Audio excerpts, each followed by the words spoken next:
Halo, selamat pagi. Kawan-kawan Reaktor TV kembali hadir Romel Tea bersama Ketua FSPLM SPSI Bapak Arief Minardi.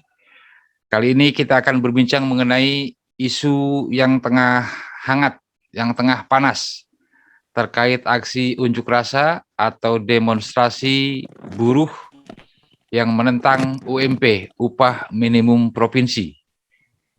Mereka, para buruh menuntut agar UMP yang sudah ditetapkan tidak diberlakukan alias dibatalkan. Intinya sih pengen naik UMP-nya. Nah, di aksi demo ini terjadi di berbagai daerah, ya, di Gedung Sate, pagar Gedung Sate dirobohkan. Ya. Balai Kota, Gubernur Anies duduk bersama buruh dan berjanji memperjuangkan UMP yang layak. Demikian juga aksi unjuk rasa terjadi di Semarang, di Surabaya, dan kota-kota lain di seluruh Indonesia. Ini terjadi tiap tahun, tiap kali penetapan UMP. Nah, kita akan berbincang kembali bersama Ketua LMSPSI, Bapak Arief Minardi, sebagai tokoh buruh nasional. Apakah buruhnya turun ke jalan semua, dan hakikatnya apa yang dituntut oleh buruh ini? Ya, kita langsung aja. Assalamualaikum, Pak. Waalaikumsalam warahmatullahi wabarakatuh. Iya, Tunggu Pak Arief. bentar. Itu apa pagar roboh? Kayaknya enggak roboh. Dirobohkan, Kita Pak. demo damai kok. Iya, dorong-dorongan. Jika demikian, kita akan coba buka ini dulu, Pak, ya. Kita buka beri Ya. share screen, ya. Ya, Share screen. betul. Kita buka dulu. Sudah ada? Oke. Ya, kawan-kawan, kita akan lihat dulu berita tentang buruh hari ini.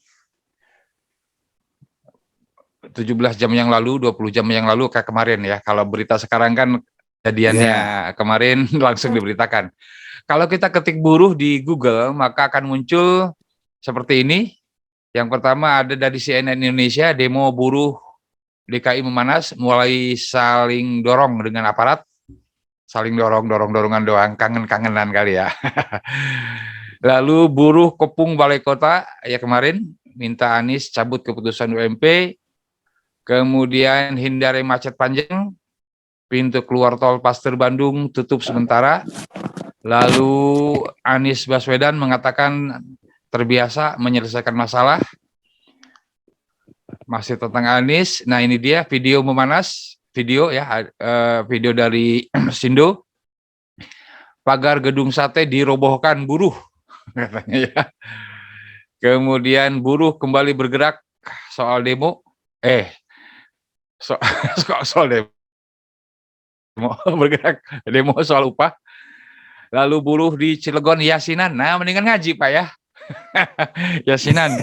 Iya, bagus Yasinan atas kematian keadilan barangkali ya. Mudah-mudahan mayat apa jenazah keadilan yang sudah mati itu diterima di sisinya. Di balik menarik juga itu. Iya, kemudian Undang-Undang Cipta Kerja inkonstitusional, buruh minta Anies batalkan. Lalu Presiden Jokowi menyebut Undang-Undang Cipta Kerja masih berlaku. Nah, itu dia, Pak, kalau kita ketik buruh, kemudian ketik news, dan ya ini demo buruh DKI, duduk bersila, ya seputar buruh. Nah, itu dia, saya stop share screen-nya. Demikian, Pak, jadi aksi buruh memanas seperti perkiraan di video-video sebelumnya sudah kita sampaikan. Biasanya menjelang atau pada bulan November-Desember ini penetapan UMP akan terjadi aksi protes, ya, karena UMP tidak layak. Pak Arief kemarin menyebutkan UMP mestinya 2 kali lipat dari yang sekarang. Jadi terkecil mestinya 4 jutaan. Ya, gimana tanggapan Pak Arief? Langsung aja, Pak. Ya saya ini dulu ya, bukan UMP 2 kali lipat dari sekarang. Konteksnya beda. Oh, konteksnya beda. Ya, jadi gini, ya kalau upah bisa 2 kali lipat dari sekarang. Ya. Dari data ya, data BPS.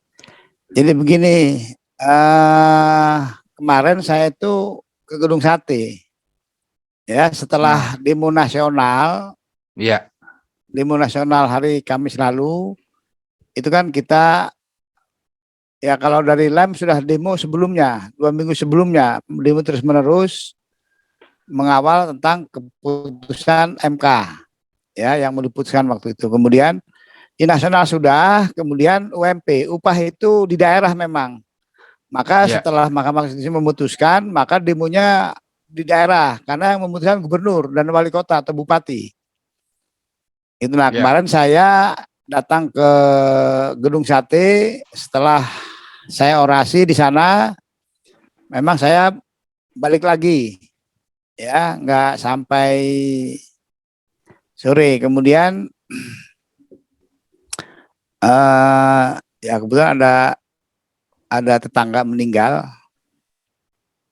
jadi saya balik ke rumah, ya. Dan ya memang masalah upah minimum ini setiap tahun begini ya. Saya juga kenapa pemerintah nggak bisa mencari satu solusi agar ini bisa diselesaikan di meja gitu, iya, ya. Jadi nggak berapa itu effort itu kemarin kan, belum belum macet, belum iya, dorong-dorongan, iya, belum, ya itu ini masih terkendali ya. Kalau saya ini masih terkendali lah. Kalau saya terkendali kan lebih lebih repot.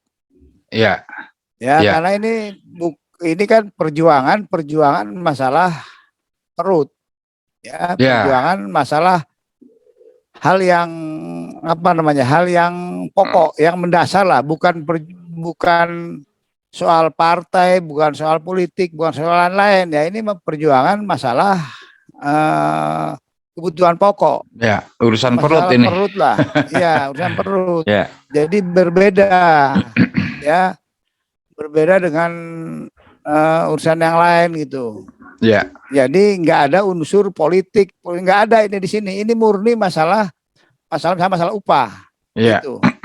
Nah, ini yang harus disari dulu, ya, bukan tidak tidak ada unsur politik dan lain-lain lah pokoknya Maya. ya, Nah, tetapi apa namanya, saya khawatir lama-lama kan kalau ini begini terus, lama-lama kan ada yang menunggangi kan. Kan kita iya, nggak bisa iya, mengontrol itu semua, iya. ya Seperti kan? 2 tahun lalu, Pak, demo aksi demo disusupi kelompok anarko, bakar-bakaran, Iya, rusuh lah pokoknya, ya. iya, ya itu kan kita juga khawatir dengan itu. Kita nih sebagai pimpinan buruh kadang-kadang juga kadang-kadang juga memikirkan semua itu. Ya, Maka saya khususnya ya, kami dari LEM itu membuat skenario-skenario.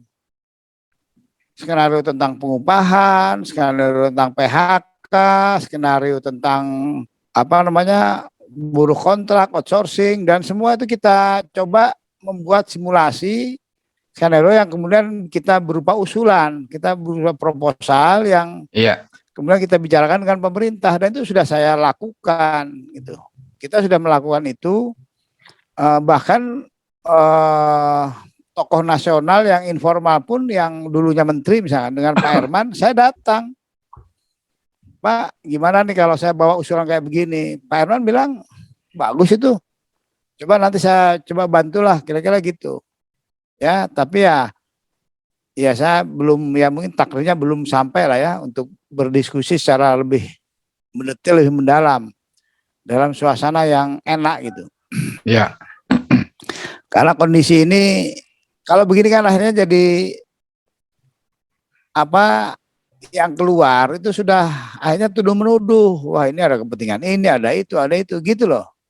Jadi iya, tidak iya, ada apa-apa, ya, karena eh, apa coba yang mau di ini kan, apa, dari kami lah pimpinan buruh yang kan begini, desakan dari bawah itu selalu menanyakan itu. Kita hanya menyampaikan bahwa beginilah kondisi perburuhan di tingkat nasional tentang upah dan lain-lain. Nah sekarang ini khusus upah, ini masih belum yang lain nih.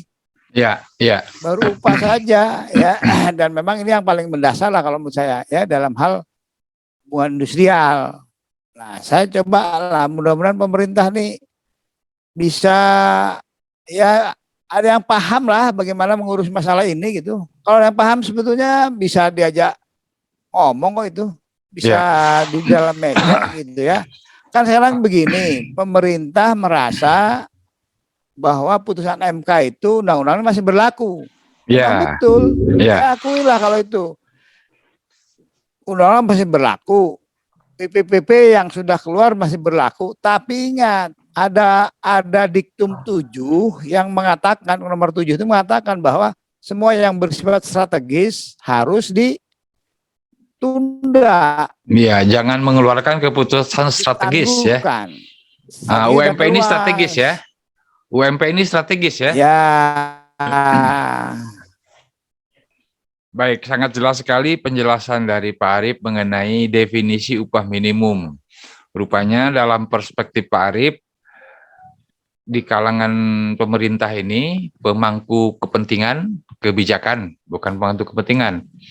Decision maker ini nggak mengerti betul apa itu upah minimum, definisinya, sehingga perlu ada komunikasi ini ya dari Pak Arief dan kawan-kawan dari kalangan buruh dengan pemerintah, bupati, wali kota, gubernur, presiden tentang definisi upah minimum.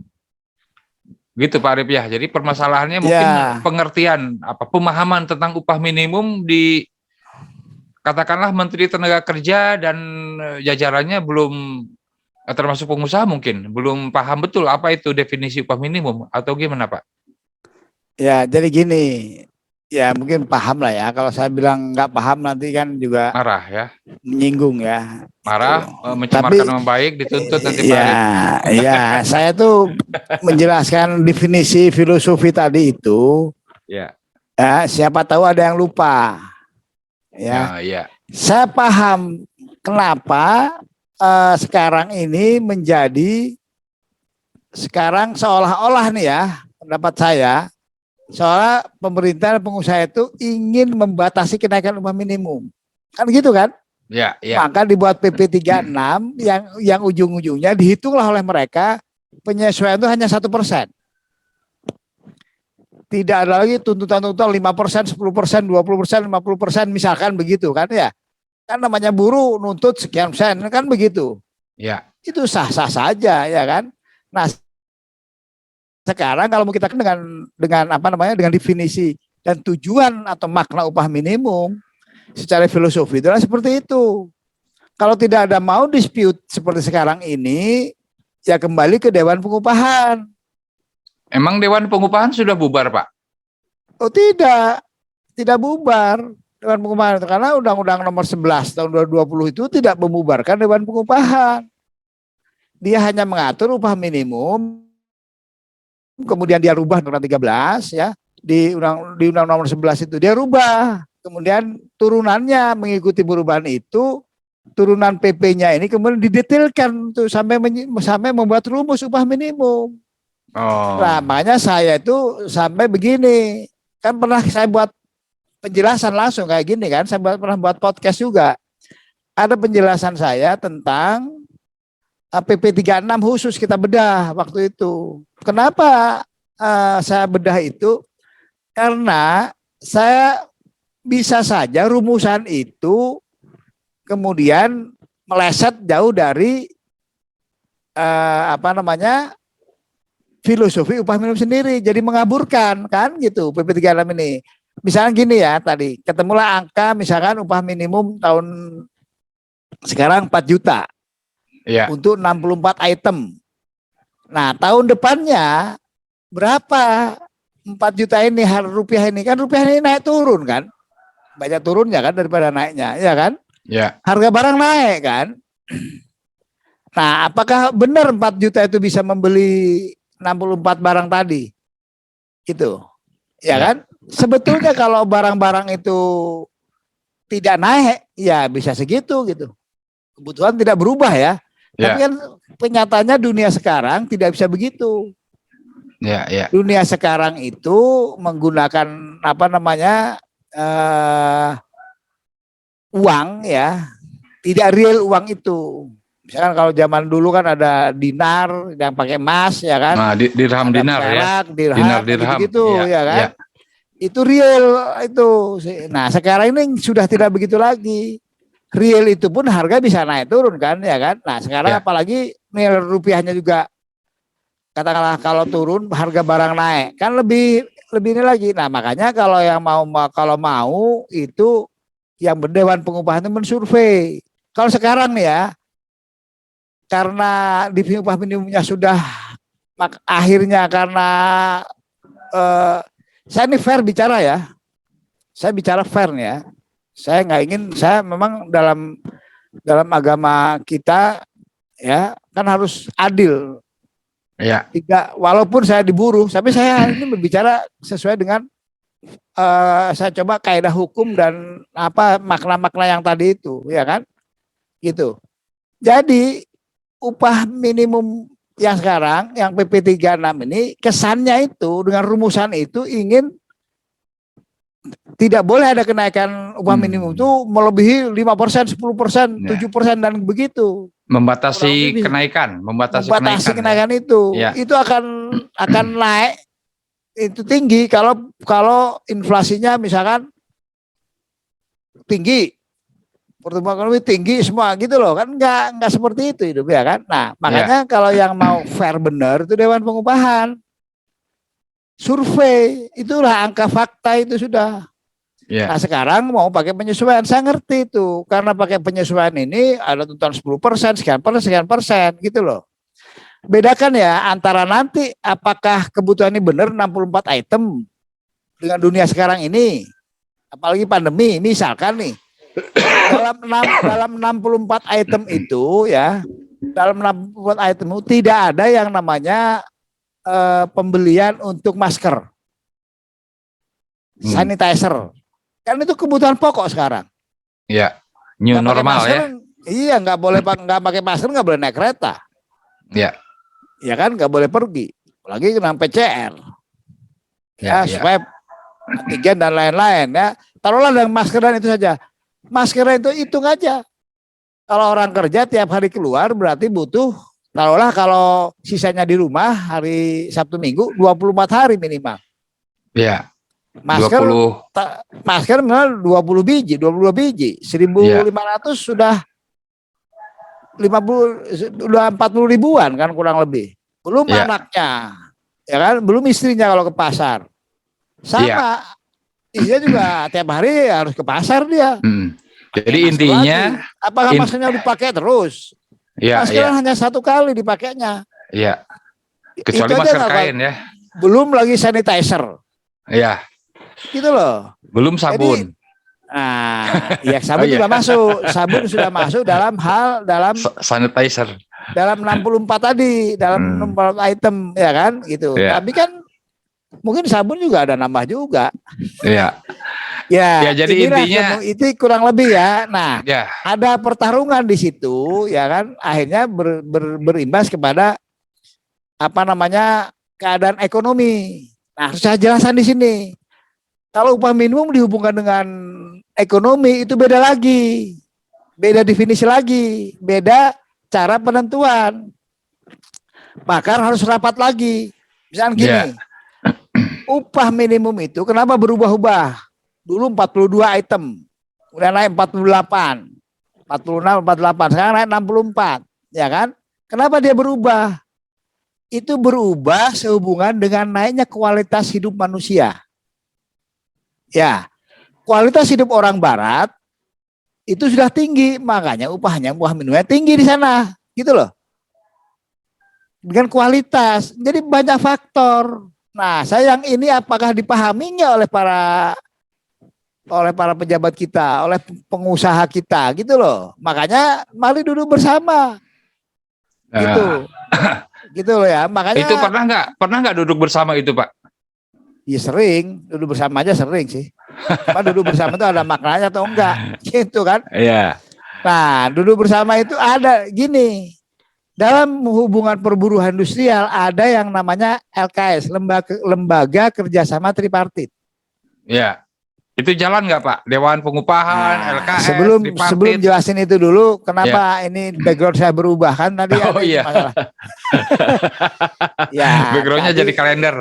ya tadi saya di ruangan yang lain ya, itu ruang itu kebetulan wifi-nya agak terhalang tembok atau gimana sehingga ada itu kan masalah. Masa saya balik lagi Oh, iya. ke ruang yang di wifi-nya di depan gitu. Jadi soal wifi. Wifi ya. Wifi. Gitu. Soal wifi. Ya, Iya. ya ini soal spelling ini spelling. Spelling iya. Soal Ini pronunciation. pronunciation ya, wifi. Ya, Wifi. Ya, oke Iya. lah. Nah, Wireless speed. ya karena itulah kemudian saya balik lagi itu. Gitu. Ya, Ya. memang ya namanya kira-kira gitu ya. Kembali lagi ke soal tadi itu. Ada yang namanya lembaga kerjasama tripartit di nasional itu. Jadi perburuan tuh ada beberapa apa namanya semacam lembaga ya. Ada lembaga kerjasama tripartit itu dari daerah sampai dari pusat sampai daerah.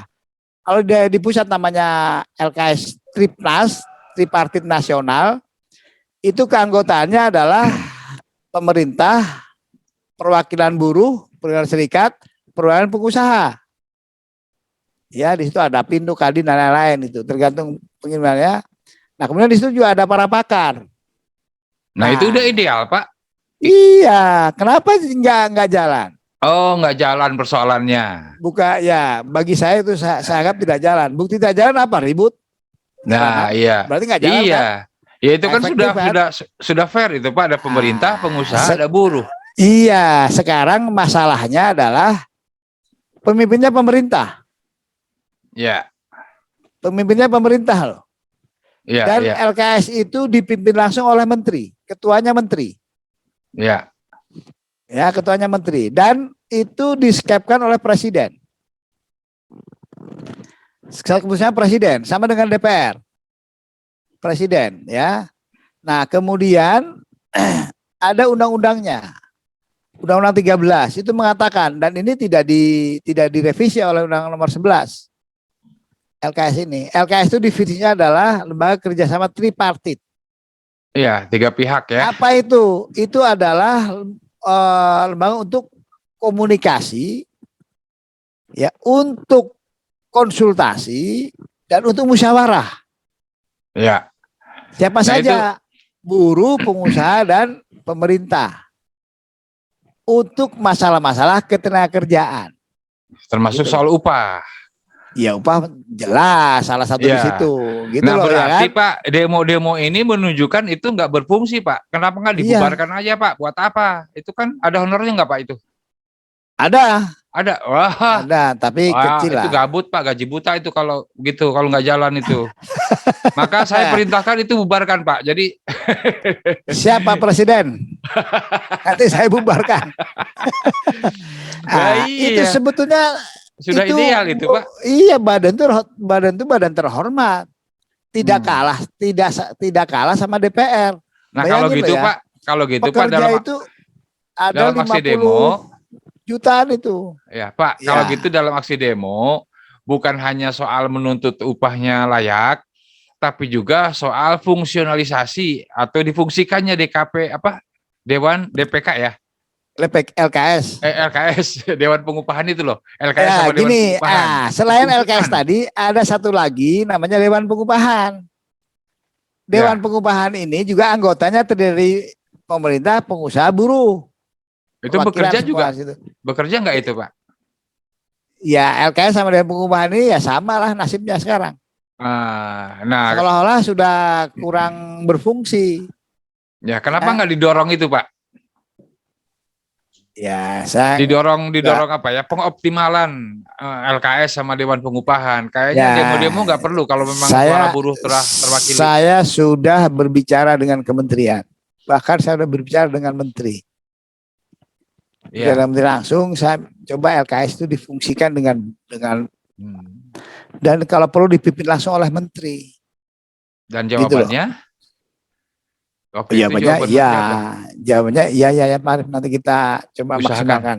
kita Ya, usahakan, kita diusahakan, usahakan. ya kan? Oh, Ya, iya, iya, oke. iya. Nah, apakah jalan enggak saya nggak tahu lah, itu ada di dalam kan ada. Ya kenapa begini, ya udahlah, itu saya nggak bisa apa-apa kan, ya kan, nanti Iya, saya iya. jadi fitnah lagi ya Pak kan. Arief Jadi masuk ke pengurusan faktanya itu. itu, oh enggak, dari kami ada perwakilan, Ada perwakilan. ada Oh, dia perwakilan, jadi bukan bukan harus ketua, tidak harus ketua ya. tidak harus ketua, tidak harus ketua, ya itu siapa yang bisa mewakili ke sana gitu loh. Nah, Tapi terus yang peran paling penting menurut saya itu di mana-mana itu pimpinan, betul nggak? dalam dalam hal ini menteri. Iya, ini menteri. Kalau begitu demonya arahkannya ke Dan menteri dong, Pak. kalau di daerah kayak pengupahan nih, pimpinannya itu gubernur langsung, Iya, iya. gitu loh, gubernur langsung itu pimpinan LKS maupun Dewan Pengupahan. Ya, seingat saya sih itulah, kalau udah lama nggak, ya, tetapi itu gubernur pemimpinnya. Ya, biasanya diserahin ke dinas biasanya, ya gitu. Ya. Tapi sebetulnya dalam masalah upah ini kan menyangkut hajat hidup orang banyak, pekerja dan keluarganya. Kalau pekerja ada 50 jutaan kurang lebih ya, 50 juta lebih sekarang. Kalau kali 3 atau 4 aja udah 100 juta lebih, itu mayoritas 150 juta lebih ya kan. Ya. Itu yang formal saja, belum yang informal. Nah, seyogianya gubernur mimpin langsung dengan pengupahan itu, sehingga tahu permasalahan apa yang terjadi. Dan lagi apa salahnya sih gubernur sebulan sekali atau seminggu sekali mimpin itu? Oh, ini rakyat 70% bergantung Ya. pada upah. Ya kan? Sekarang saya tanya, kerjaan gubernur apa? Kayaknya sibuk sekali. Ini jelas ini 70%, 80% orang hidup dari upah. Itu Sibuk, jelas. Sibuk, nggak ada yang bisa bantah. Iya, Masa iya. waktu untuk rapat untuk 70-80% rakyatnya, dia sibuk dengan yang lain. Coba saya tanya, logis nggak permintaan kita? Saya udah ngomong sering bolak-balik ini. Iya, iya. Bahkan di nasional, presiden tuh harusnya, saya nggak yakin rapat kabinet itu pernah berbicara khusus upah. Paling udahlah, Menteri Tenaga Kerja tolong ya upahnya diberesin ya, paling gitu aja. Ini hasilnya. Bukan urusan Ya, saya, bukan urusan iya. saya, urusan Menteri Nggak bisa. Tenaga Kerja. Ya, nah ini yang sebetulnya apa namanya, saya saya kritik lah masalah-masalah itu. Iya. Kalau itu berfungsi dengan benar. Nah, sekarang masalahnya apakah kapasitas? Kalau presiden kan murni politik kan. Iya. Ya, dia dipilih rakyat. Iya. Jadi pada saat rakyat memilih sudah dianggap orang semua, atau ya sudahlah, itu lebih kurangnya kita nggak ini ya. Begitu beliau memilih menterinya, ya kan ini juga menteri itu ada Menko-nya, ekonomi, Ya. kemudian ada tenaga kerja, ada industri, ada yang ngurusin buruh, ada yang ngurusin pengusaha. Apa koordinasi di situ? Itu ya kan. Nah, sebetulnya Menteri Tenaga Kerja itu tugasnya nggak beda jauh dengan Ketua Serikat Pekerja. Ngurus ketenaga kerjaan ya. Iya, bilang, gimana nih gaji pekerja nih begini kurang, ini harus naik sekian. Ini perhitungannya begini, kata Menteri Industri atau Menteri Ekonomi atau yang lain yang lebih kepada dunia usaha misalkan. Ya kan, katakanlah menterinya pengusaha, menteri perindustrian atau menteri perdagangan, ya kan. Wah, nggak bisa begitu. Wah, ribut lah di situ. Itu namanya hidup ke kabinet. Iya. Ribut sama tenaga kerja dengan nggak bisa. Menaker, enak-enak aja ngomong segitu. Ya kan, ini loh, perindustrian nih begini datanya. Menaker ada juga data. Nih faktanya begini. Itu adu ilmu, adu otak di dalam kabinet. Iya. Itu loh. Itu yang harus dikembangkan di situ. Sehingga di situ tuh ya orang itu kan menyelesaikan benar-benar menyelesaikan masalah rakyat. Kalau begini ya beradu di lapangan, di lapangan ya tergantung karakter dari apa namanya masing-masing pimpinan, ya kan? Iya. Ada karakternya, kalau bahasa sepak bola ada karakternya striker, ya Nah, kan? Apalagi striker murni, ya kan? Striker iya, murni kagak ada pikiran bertahan, nyerang aja, ya nggak? iya betul. Gitu. Iya, Apalah, mending kalau yang tipe pemainnya ada yang gelandang, ya kan? iya, Itu gelandang juga ada gelandang menyerang, ada gelandang bertahan. bertahan kan gitu. Ada tipe Iya, back, ada tipe iya, kiper. Kira-kira gitulah. Ini kan iya, harmoni namanya gitu iya, loh. Di kabinet juga begitu. Ini kan iya.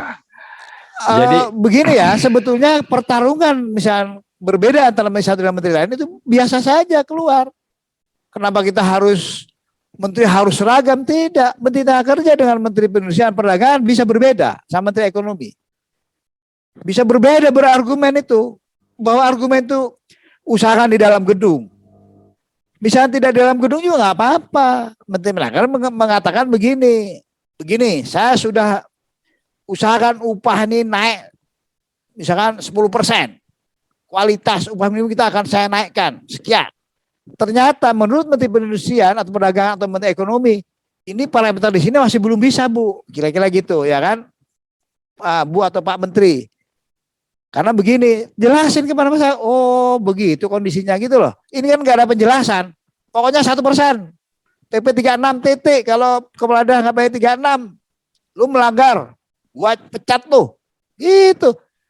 Cobalah, gimana argumen kayak begitu? Makanya buruh pun kayak begitu gua demo. Lah, ya, kalau demo gua kecil, kagak digubris. Kalau demo gua gede, baru lu puyeng. Kalau lebih gede lagi, seluruh buruh turun, baru kelabakan. Mau begitu kita hidup. ya.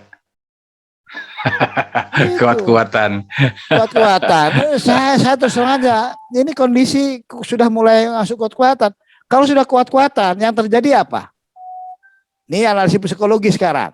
Ya, Psikologisnya, kalau kata orang Betawi, apa namanya, at any cost. Lu berapapun gua jabanin lu. Kan gitu. Iya, Kalau gua bahasa jabanin. at any cost. Pokoknya kita harus menang. Kan begitu ujungnya kan. Akhirnya dilawan sama ini. Kalau kuat, oke buruh, keluar semua. Begitu sok. Akhirnya sampiu. Yang kasihan polisi, Pak. Iya. Polisi yang ngamanin. Jadi bentroknya sama polisi malah, bukan sama menteri, bukan sama anggota dewan, bukan sama gubernur. Iya. Iya. Makanya seorang pemimpin itu harus memikirkan, waduh, polisi segitu. Nah kan juga mungkin kalau pemimpin pemerintahnya tipenya kayak pemimpin-pemimpin di organisasi massa kayak buruh, misalkan ada menterinya striker murni. Sikat terus gimana Pak? Polisinya tambah, rekrut polisi ya banyak-banyak. Repot itu. Bantuin sama tentara. Itu menteri striker murni itu otaknya, bukan negarawan. Atau ada demo tandingan. Bayarin 50.000 turun. Akhirnya rusaklah tatanan negara, kan gitu ya kan.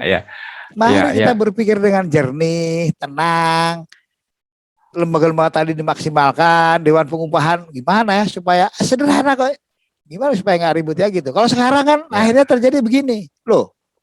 Regulasinya PP 36 pakai itu. Lah, kan kita juga ngerti hukum.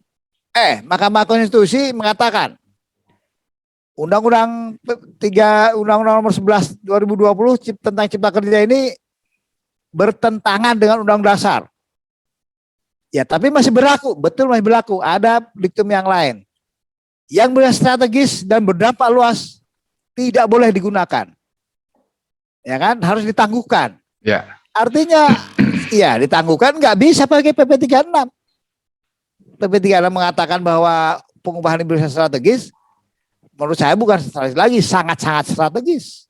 Sangat berdampak luas gitu loh. Ya kan? Ya. Akhirnya kuat-kuatan di situ argumen. Di argumen pun menurut saya itu melemah mereka. Benar nggak? Ditangguhkan. Ini kan nggak ditangguhkan PP 36-nya. Kan nggak boleh pakai. Artinya seluruh kebijakan strategis dan berdampak luas harus ditangguhkan. Artinya ditangguhkan itu apa? Tidak menggunakan Undang-Undang nomor 11 tahun 2020. Itu kan makna ditangguhkan begitu. Sama dengan gimana kalau gitu? Carilah kalau gitu kita kembali ke Undang-Undang Dasar. Ya kan? Kembali ke Undang Dasar. Cari lagi. Oh, masih ada Dewan Pengupahan. Sudah. Nah, semua itu. Kita kembali Dewan Pengupahan, Dewan Pengupahan bekerja. Masuk pasar, masuk ini. Itu kalau nggak mau merasa 1% merasa benar, ya kan?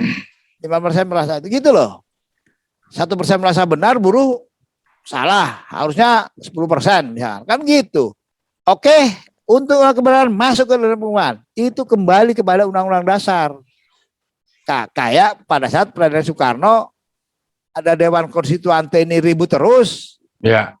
Pakai dekret. Kembali Undang-Undang Dasar. Ini juga sama. Ini ribut begini. Kembali kepada Dewan Pengupahan survei. Ya. Gitu dong. Itu mestinya pemimpin negara. Gitu mestinya ya. Mestinya begitu ya. Dan faktanya nggak begitu. Itu sederhana kok itu. Ya. Faktanya tidak begitu karena apa ya? Saya nggak tahu visi negara ini. Iya. Dengan demikian. Ini apa gitu. Ya. Dengan demikian intinya bukan saja Undang-Undang Cipta Kerja cacat formal sehingga inkonstitusional, upah juga proses penetapan upah minimum juga mungkin cacat formal juga Pak kalau begitu. Iya bisa tidak fakta di lapangan. Kalau gini ya, kalau orang dibangun dengan keilmuan, dengan knowledge, ya kan, benar ya. Ya. Kemudian dengan science, knowledge, keilmuan, pakar, kemudian fakta di lapangan. Fakta itu datang ke pasar disurvei. Berapa yang disurvei, katakanlah 64 item sesuai dengan itu, kemudian ditentukan itu semua. Lebih kurangnya insya Allah kalau usaha sudah maksimal, ya kan, insya Allah hasilnya juga akan maksimal. Orang paham, oh sudah benar semua. Gak bisa ada yang nolak, gitu loh. Ya. Nah, yang nolak nolak apa argumenmu? Pak, misalkan yang nolaknya ada yang nolaknya pokrol, saya nggak mau pokoknya itu harus naik sekian, nggak bisa gitu kan. Kalau yang kedua, loh Pak hasil survei saya begini, hasil kajian saya begini, ada lagi nih ya berdasarkan keilmuan, mari kita, kan begitu sederhana kan. Ya sederhana kata Pak Arief, tapi kata yang berkuasa belum tentu. Ya berarti ada sesuatu di situ. Ada sesuatu. Ada sesuatu. Makanya sesuatu harus didobrak itu bisa. Itu. Ya, dobraknya dengan demo lah. Dengan demo. Jadi dengan demikian Pak, rencana biasa nggak jalan. Rencana demo gimana nih? Baru 2 kali ya, baru 2 hari. Aksi kan demo. Baru sehari. Rencananya aksi demo itu 2 hari. Ya, saya nggak tahu. Saya ini baru kabarnya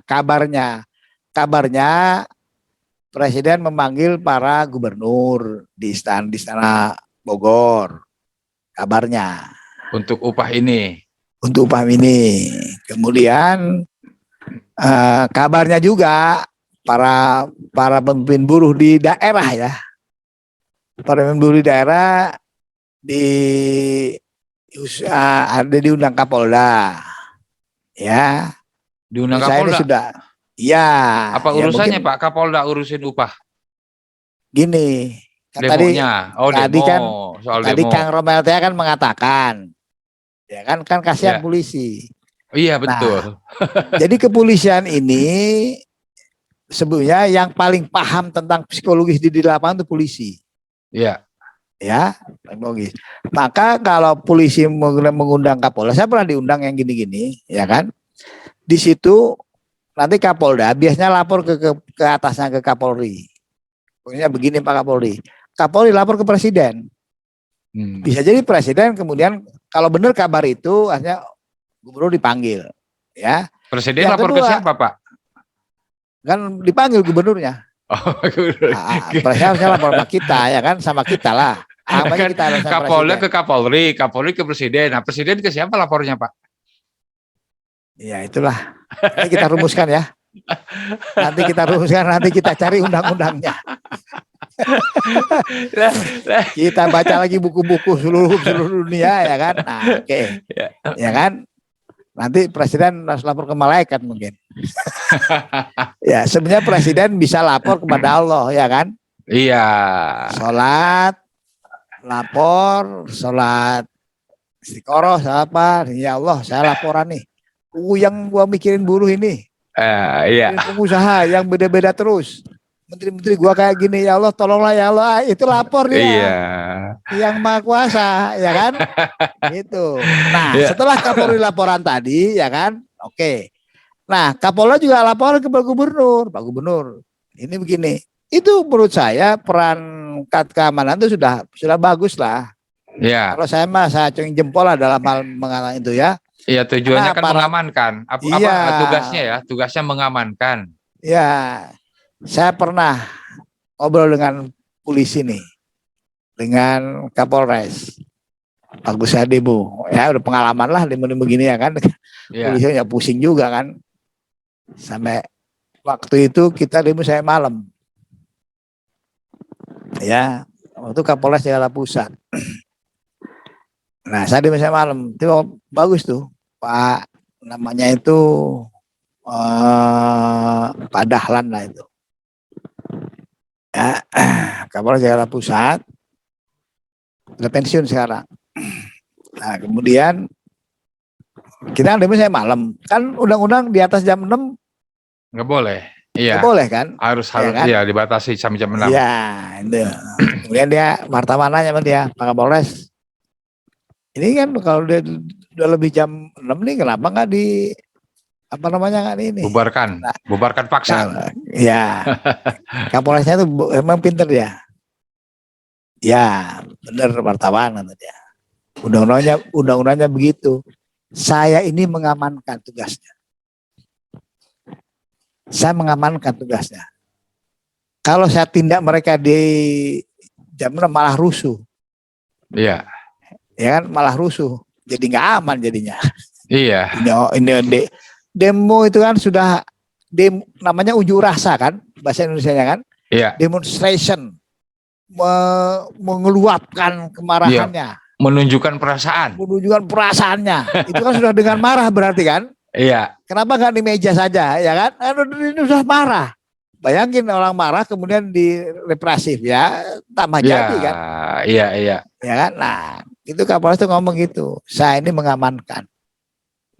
Saya mencoba mencari solusi. Saya datang tuh ke Kementerian BUMN, gimana nih? Tolonglah dari segera ada sesuatu yang bisa membuat mereka bisa menerima, jangan digantung. Nah, itu Kapolres bijaksana itu. Begitupun sekarang Kapolda, ya kan? Cara mungkin dengan gubernur, dia lapor Kapolri. Mungkin salah satu kabar bahwa Presiden memanggil para gubernur itu karena juga laporan dari Kapolda ke Kapolri kan? Iya. Kemudian gubernur presiden nanya sama intelnya gimana? Ya benar Pak Presiden, ini kalau biarin jadi rame nih begini. Udah panggil gubernur, ya kan? Nah, saya berharap pas rapat itu sudah gimana komprominya, gimana bisa diselesaikan ini? Apakah bisa kembali Dewan Pengupahan atau apa kan? Ya itu sudah tergantung ilmunya presiden sudah dalam mengatasi. Tergantung ilmunya presiden dalam mengatasi, tergantung masukan kepada presiden, tergantung itu semua, ya terakhir takdir Allah lah itu. Iya, ya praktisnya naikin aja Pak upah. Toh tidak akan membuat negara runtuh kayaknya kalau upah naik 5%, Pak. Betul, Pak? Iya betul. Nggak akan meruntuhkan negara, nggak akan mengganggu NKRI kan? Dan ya kalau mau simpel ya, nggak mau pakai mikir lah artinya ya kan? Mau simpel naikin ke 5%, ya kan? Itu sudah komprominya. Kemudian yang dari mana tuh kan ada perusahaan yang katakanlah nggak mampu, ada undang-undangnya. Bila perusahaan tidak mampu naik segitu, perusahaan bisa meminta penangguhan. Iya, jadi kasuistik ya. Penangguhan bisa itu nggak masalah. Yang kedua bisa pemerintah membantu mengeluarkan stimulus. Pemerintah sekarang mengeluarkan BLT dan lain-lain ya kan? Iya. Pemerintah bisa mengeluarkan dana stimulus kepada pengusaha. Iya. Di Amerika di situ. Saya kasih contoh. Itu namanya General Motor pernah diberi stimulus 75 miliar dolar. Itu 1.000 triliun. Diberikan entah pinjaman lunak, entah pinjaman tanam bunga atau apalah, pokoknya itu GM jangan mati. Kira-kira Ya gitu. masalahnya pemerintah kita nggak punya Bisa. duit, Pak. Tuh siapa bilang? Oh, utangnya banyak, Pak. Loh, ya siapa bilang nggak punya duit? Oh, punya ya. Punya. Ya, punya dia uang. Sekarang tinggal mengatur bagaimana uang tersebut. Manajemen ya. Iya ya, manajemen gitu. Oke, Pak, terakhir, Pak. Apa kita mau bicara keuangan di sini? Oke, Pak. Ya, Kita sudah hampir 1 jam ini, Pak. oke, sip. Iya, terakhir nih, Pak. Jadi demo ini mau sampai kapan? Mau sampai bagaimana? Mau bagaimana lagi dan mau sampai kapan aksi demo buruh ini, Pak? Ya, itu hanya Allah yang tahu ya. Rencana Karena LMSPSI begini gimana? ya, saya hanya Allah yang tahu. Tapi yang jelas begini, kalau bagi kita, selama merasa bahwa pemerintah itu tidak bijak dalam memutuskan sesuatu, Ya, bahkan dia memaksakan dengan force, dengan kekuatan, otoriter. kan otoriter misalkan Ya, tentang PP 36, karena kita tahu bahwa PP 36 ini kalau secara hukum itu sebenarnya tidak bisa digunakan karena ini upah ini strategis, ya. ya kan? Dan Sesuai berdampak luas. putusan MK ya. MK artinya kalau pemerintah memaksakan itu, mungkin demo berakhir, Ya. mungkin, tapi itu meninggalkan luka kalau bahasanya. Artinya dan pemerintah miskin ide dalam hal ini kan gitu ya kan? Ini meninggalkan luka. Dan itu pasti akan ada demo-demo lanjutan. Dan akhirnya ya kayak begitu, apa mau kayak begitu. Tapi kalau buruhnya keluar semua sekarang, gimana? Ya. Ya kan gitu. Ya pasti yang namanya serikat, ya dia berusaha lah mengeluarkan semua anggotanya. Ya, sekarang ini inget ya, sekarang ini masih kekuatan buruh itu masih 10% yang turun. Baru 10% ya? 5-10% ya. Ya. Enggak sampai 10% menurut saya. Jadi people power buruh ini jangan disepelekan, jangan diremehkan ya. Jangan diremehkan. Kalau pakai force, pakai kekuatan, memaksakan dengan undang-undang gitu kan kita juga orang ngerti lah. Emang kita bodoh apa ya kan? Saya bisa ngomong gini karena saya baca, karena saya di lapangan benar-benar paham tentang lapangan seluk-beluknya seperti apa psikologis anggota buruh, kemudian gimana, dan saya juga psikologis pengusaha seperti apa, psikologis pemerintah kan saya tadi sudah saya katakan semua kan. Ya. Kan tentang masalah upah minimum seperti apa, pengusaha seperti apa, mari kita bicara lah di depan itu. Jangan menggunakan power untuk sesuatu yang bisa dibicarakan. Iya. Iya, kalau pemerintah punya otoritas, maka para buruh pun punya kekuatan.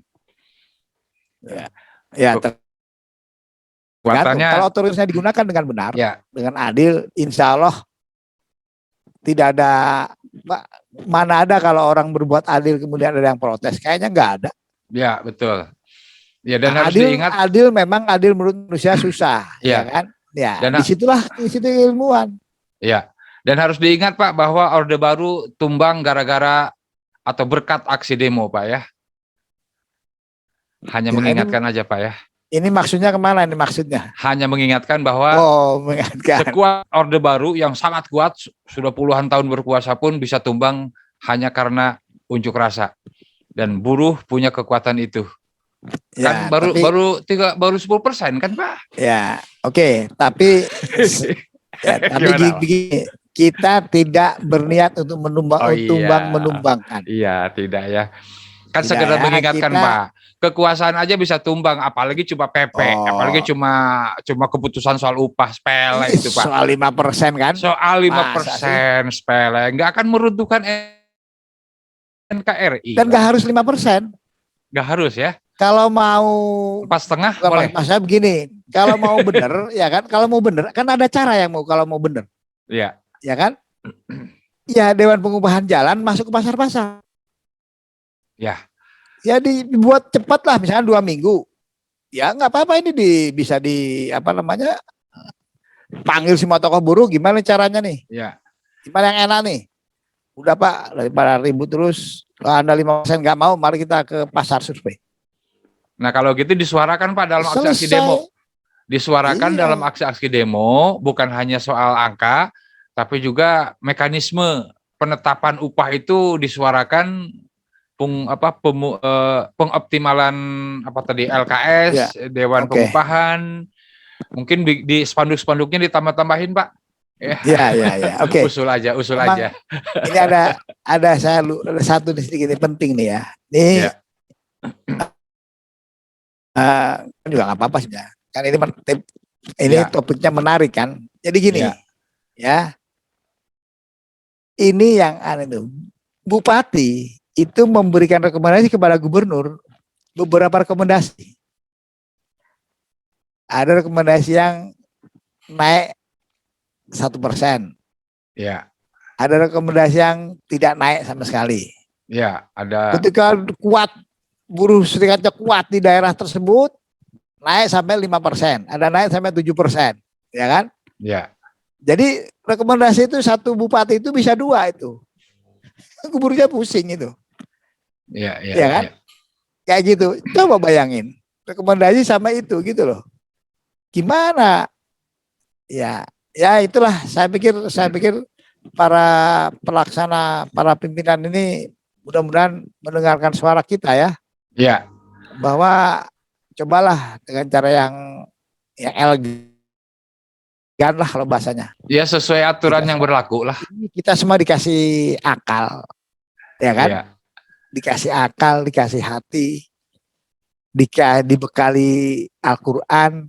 Mari kita selesaikan secara damai, enak semua gitu. Saya sampai ya, saat ini nggak ada itu diundang oleh pemerintah.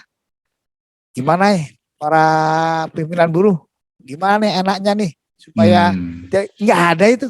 nggak ada Saya ya. bayangin nggak ada. Mungkin karena sudah merasa di Dewan Pengupahan Pak atau di LKS itu sudah ada perwakilan dari Ya, buruh. taruhlah kalau itu dianggap macet, ya kan? Kalau itu dianggap nggak jalan lah, masih demo kan menandakan itu nggak jalan kan? Oh iya. Saya sama sekali saya nggak ada itu undangan tentang apa namanya, gimana nih enaknya kita bicarakan, nggak ada. Artinya ya mereka ingin menggunakan cara-cara mereka sendiri. Ya. Oke, Nggak ada. terakhir Pak. Terakhir Pak, Kira-kira gitu. aksi mogok gimana Pak? Rencana aksi mogok nasional. Katanya Ya minggu bisa, depan ini, Pak. ya bisa berjalan. Bisa berjalan. Kalau Mogok caranya nasional. begini bisa berjalan itu. Iya, tunjukkan bahwa buruh punya kekuatan, kira-kira gitu ya. Iya, unjuk rasa. Unjuk rasa ya. Unjuk rasa dan itu sudah diatur dalam undang-undang. Ya. Dan itu sah. Dan selama tidak berbuat anarkis, ya kan? Ya, betul. Betul. Para pekerja mengatakan bahwa orang kaya ada karena ada orang-orang kecil ya. Orang besar ada karena ada orang-orang kecil. Jangan abaikan orang kecil gitu ya. Pengusaha ada karena ada pekerja. Betul, pengusaha ada pekerja ada karena ada pengusaha. Nah, jadi saling sebetulnya ya. Ya, kita keluarga lah. Pemerintah ada karena ada rakyat. Ada rakyat. Kalau rakyat yang nggak mau ngakuin pemerintah kan repot juga nanti.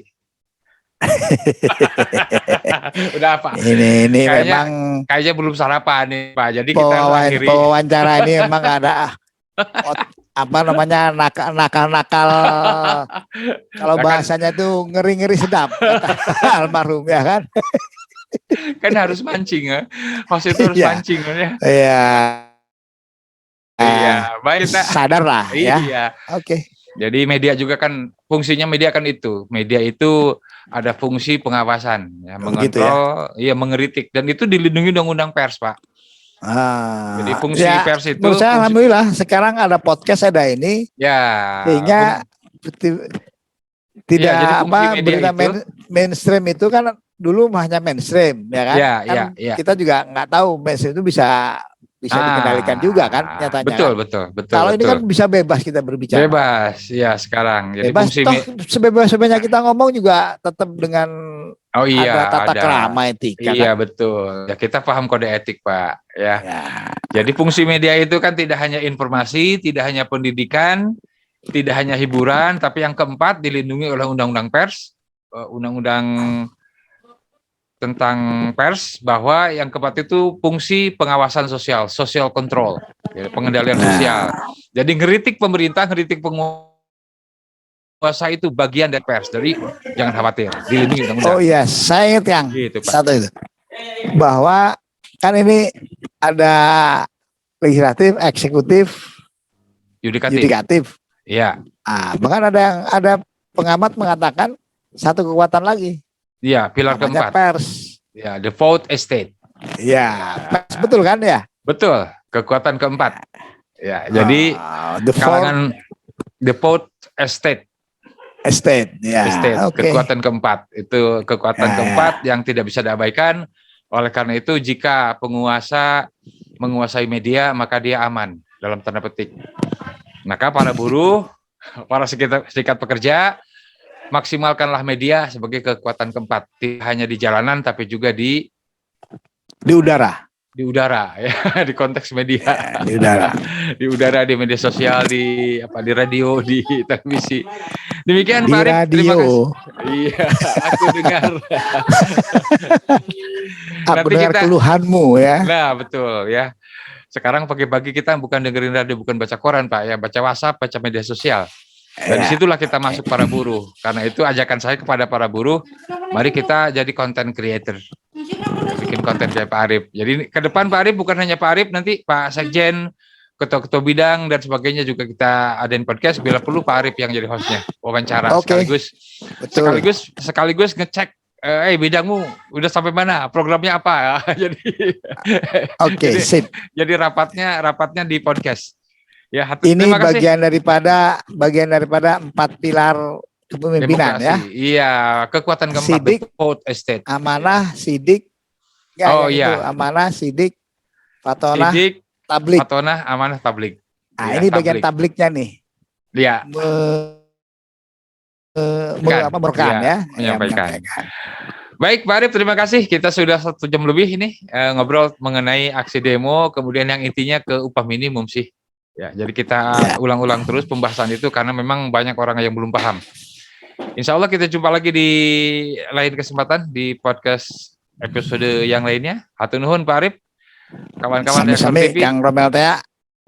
Kawan-kawan Reaktor TV, saya Romel Tea undur diri. Mohon maaf jika ada hal yang tidak berkenan. Sampai jumpa kapan-kapan. Wassalamualaikum warahmatullahi wabarakatuh. Waalaikumsalam warahmatullahi wabarakatuh.